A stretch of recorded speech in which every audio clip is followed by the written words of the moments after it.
Welcome to your first class with your new instrument, which is a baritone ukulele. And I chose this instrument for you because it is the first four strings that are of the guitar. And so it's got a smaller neck. Some of the strings are nylon, easier on your fingers, but you can still play and sing all your worship songs with a lot less pain. And I know you've talked about your fingers hurting, so I felt like this was a better option for you. So let's begin. So I always want my students to know all the parts of their guitar or their ukulele. So in your book, this is the sheet that I have made for you to go over the parts. And so we have the head, and you probably know these, but I just like to go over them. So the head or the headstock, the tuning keys, the nut, the neck, the body, the waist, the sound hole, the bridge, and the saddle. And then of course we have the frets, and then these are the fret wires.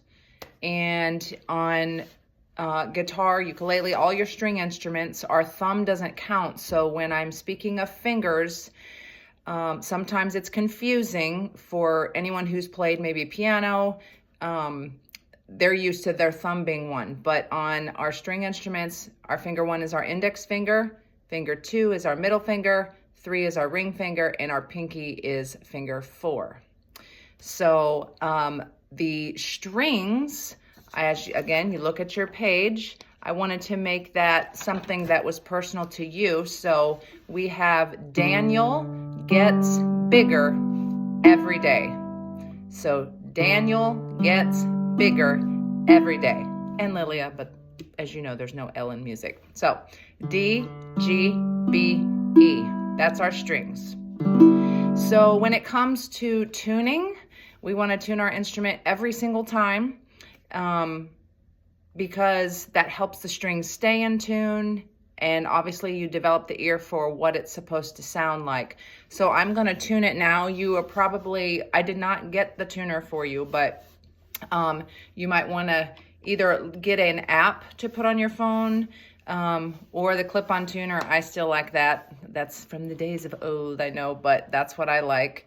So on your tuner, you're going to have it on the guitar setting. So that way it knows to pick up those strings. So when I pluck my D string and I look, of course, that's probably going to be backwards.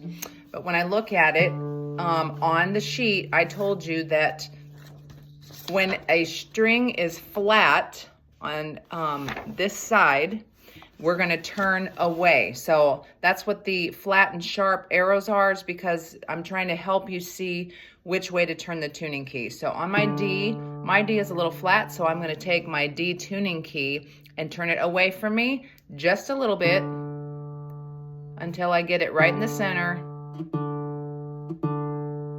And then it goes green. Then I'm going to do G for Daniel gets. And my G is also flat, so I'm going to turn away until it's green. And now when we go to the other side, you can see flat, we're turning towards us. So that is something that confuses everybody. And, you know, if you accidentally turn it the wrong way, whoop-de-doo, just know, you know, I mean, that just confused me for a long time. So don't worry about it.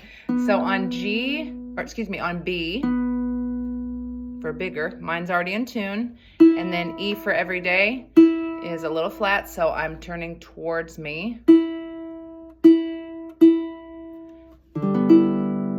that's our sound when we're in tune.